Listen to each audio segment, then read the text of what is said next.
You're listening to Short Inspirations from Ralph. Does God really exist? Part 1. Over history, from many perspectives, people have tried to snuff out the idea that God exists at all. Emperors and dictators and global leaders have tried to squash and nullify those who say there is a God and have lived their lives accordingly. They have persecuted them, killed them, imprisoned them. The number of people who have been murdered because they call on the name of God has been overwhelming in history. So it seems that the idea of a creator God, a intelligent supernatural being outside of our natural existence, is a threat to people.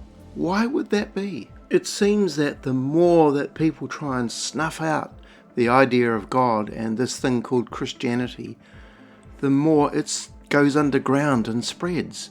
Look at the church in China. The underground church is one of the greatest and fastest growing churches in the world. Nikita Khrushchev, who was the leader of the Communist Party, the first secretary from 1953 to 1964, boasted that he would make Christianity extinct in the Soviet Union and exhibit the last Christian on television in 1965. And yet today there is 67 million people who claim that they are Christian in Russia.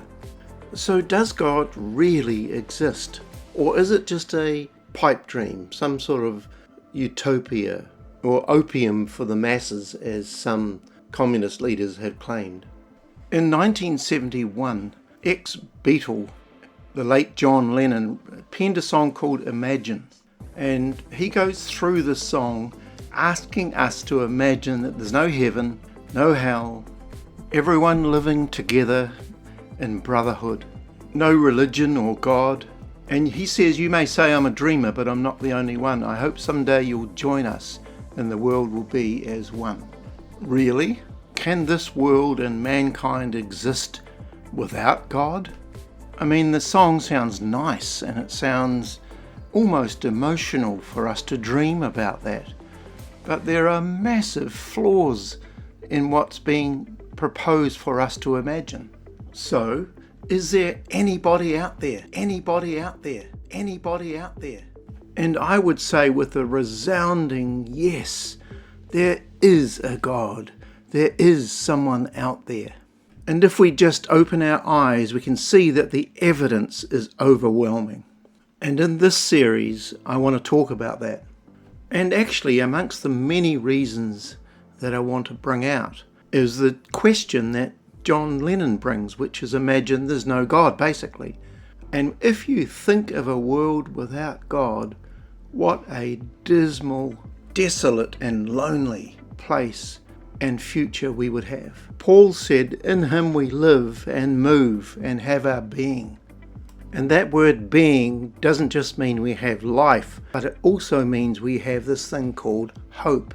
And without a God, an eternal God, we have no hope. In Acts 17:24, where I've just quoted from, Paul said to the Greeks, the true God is the creator of all things. He is the owner and Lord of the heavenly realm and the earthly realm. And he doesn't live in man-made temples. He supplies life and breath and all things to every living being.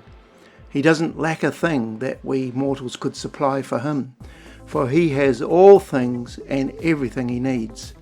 From one man, Adam, he made every man and woman and every race of humanity, and he spread us over all the earth. He sets the boundaries of people and nations, determining their appointed times in history. He has done this so that every person would long for God, feel their way to him and find him. For he is the God who is easy to discover. And here it is through him that we live and function and have our identity.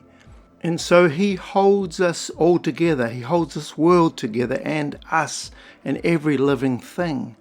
Even the smallest, tiniest nanocell in our body is being held by the presence and power of God. Alan Sandage, a long-time Jewish agnostic cosmologist, said this: "Not only has the universe had a beginning, but it's been finely tuned against all odds and for no underlying physical reason to allow for the possibility of life." Finely tuned against all odds. And my conclusion in this episode is this: that if there were no God, there would be no human race. Because this earth and its inhabitants that has been set up in the Goldilocks zone of the universe has the handprint, the fingerprint of our God all over it. God bless you.